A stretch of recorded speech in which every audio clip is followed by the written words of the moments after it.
I feel like I was so misunderstood. I started to misunderstand my own self. I got so caught up in the midst of things. I literally started becoming someone I didn't even want to be in the first place.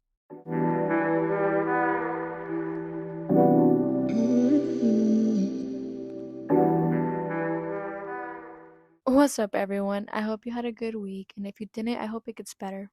Sorry if I started off a little deep. I know. I've had a lot on my mind and I've been doing a lot of reflecting on, like past situations, and I realized how much it can cause you to lose yourself. Since it's been heavy on my mind, I figured I would just like mention it on here. Maybe I'll dive a little bit more into this in a different episode because today's episode is about dreams. But before we do that, I want to start off by giving my thanks. Thank you to everyone who listened to the introduction, support the show, and sent me tips on how to be better. I want this show to go far, so I'll consistently be improving it as we go. So I actually made an episode with my mom, but unfortunately, I wasn't able to AI translate it into English. And I didn't want to leave out my English speakers, so I decided to give you guys this episode instead. This was originally meant for next week, but luckily I had this one ready, so it worked out perfectly. So, guys, why do we dream? We're all aware of what a dream is, right? There are mental images or activity that occur in your sleep. But what I want to know is like, why do we dream? And what do they mean? I've done a little bit of studying on this subject, and there's theories, but the exact reason why is still not fully understood. So some of the theories that I've gathered is we dream to process our emotions and our memories. Some of you may know of him already, but a neurologist by the name of Sigmund Freud believed dreams were the royal road to the unconscious. He argued that dreams are a way to express repressed desires or unresolved conflicts, often in symbolic forms. That dreams are an expression of unfulfilled wishes, like, for example, acts that cannot be acted out in real life, or, may be deemed unacceptable by society. Oftentimes, though, like sexual desires, which just makes sense because most times dreams correlate with our inner desires. There's also the theory of activation synthesis. This idea suggests that dreams are just your brain's way of making sense of random neural activity during sleep. Some researchers think dreaming might be tied to processing memories. Dreams could help consolidate what you've learned or experienced throughout the day. There's also problem solving. Dreams might give us like a mental space to process emotions, challenges, or even come up with creative solutions to problems in our waking life. And actually, before this episode, I didn't know this, but I guess there's four different types of dreams. There's lucid dreaming, nightmares, recurring dreams, and prophetic dreams, which we'll dive into all of them. When you lucid dream, there's like a period of time when you're entering REM sleep and your brain is still partially aware of itself, which allows you to experience your dream. That's insane, y'all. I myself can lucid dream, and I think it's one of the coolest things ever. The fact that I can pause my dream, wake up, go use the restroom, come back, and then unpause the dream and just start off where I left off is kind of crazy. Well, to be honest, for the longest, I actually just thought it was like a gift that I had. But now I realize it was just because I was entering REM sleep. I know it's pretty common, but there are some people that are not able to do it. And, well, we should know what nightmares are. But if you don't know, they're frightening dreams that can cause you distress. Since we're on the topic of nightmares, I was actually talking with someone about this episode, and they mentioned that they started having nightmares when they stopped smoking weed. And I thought that was kind of interesting, so I did a little bit of like research on it. And apparently, THC represses REM sleep as well as your dreams. And well, you already know that's how our body processes things for the sake of our mental well being.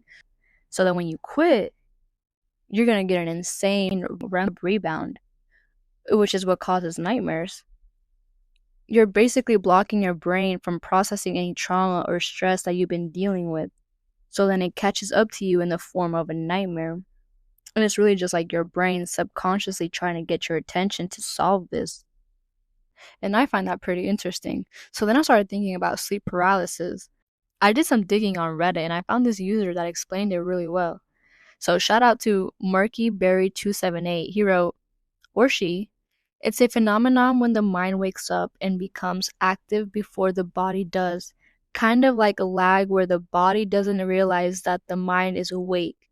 So it takes a couple minutes before motor functions are restored. Since it happens during REM sleep stage, that's when your dreaming happens, the brain relaxes the muscle so you don't accidentally move and hurt yourself during dreaming. But when you suddenly wake up, your body is still resting, and since it is a dreaming stage, people associate hallucinations with it as well. Remember this and try to stay calm and focus on controlling your breathing. It can happen to anyone, but it's mostly associated with poor sleeping habits, like not having a fixed sleeping timetable, or taking caffeine before sleeping, or even a couple hours before. Avoid caffeine after evenings unless you're trying to stay up. Very well said, Murky. I'm aware that things we experience during a sleep paralysis is all in your mind. For those of you who have experienced it personally, you know how terrifying it can be to literally be in a nightmare and not be able to move, to speak, nothing. And you're just watching whatever it is that your mind is playing in front of you. It's creepy, man. But let's get back on track. There's also recurrent dreams. And I find that one interesting too, because it's almost like a lesson that hasn't been learned yet. You keep getting the same dream as if it's trying to tell you you haven't resolved those feelings or situations. It's kind of like your brain's way of telling you, hey, we gotta work on this. And then there's prophetic dreams. And those to me are just plain out weird. They're dreams that seem to predict future events and no one knows why. Like, I'm sorry, what? Had many dreams that have came to life, and the fact that we don't know why is just so crazy to me. Like, how can we not believe there's more to life, more to us, when human beings are able to have dreams that act out in real life? To me, dreams are so cool. There's all kinds of meanings to them. Like, for example, if you're flying in your dream, then that could symbolize a desire for freedom or control. If your teeth are falling out in your dream, that might reflect anxiety, insecurity, or fear of aging. If you're falling, it can represent feelings of insecurity or fear of losing control. We're so complex, man. There's so much going on with us all of the time. Like the way someone acts, it could be a reflection of how they were raised, experiences that they have gone through, people who they have met. Their brain itself, it's so complex. Our mind, our thoughts. I could go down a rabbit hole on this subject alone. It's also complicated. Like, for example, listen, let's say you're going through a divorce or you're being cheated on, like, whatever the case may be, you're going to be more prone to struggle in your dream, which is crazy because, yeah, I've definitely experienced that. There's been times where I've had a suspicion that I'm being cheated on, and then that same night, I shit you not, I have a very vivid dream showing me with who it was or even how they're doing it. And I mean, yeah, I know you guys are going to be like, well, yeah, because you were suspecting. But, like, that's the whole point that I'm trying to make. Your dreams can sometimes be a reflection of how you've been feeling, what's on your mind, what's been bothering you. I looked a little bit more deeper into it to see if, like, maybe trust has something to do with it. But no, sometimes it's not even related to anything. I'm sure you've all had a dream like that, where you wake up next to your partner and you're like, hey, I know you're cheating on me. I know because my dream told me. So let me see your phone. So then that leads me to wonder, do dreams actually mean anything? Is our brain trying to tell us something? And, like, if it is, how accurate is it?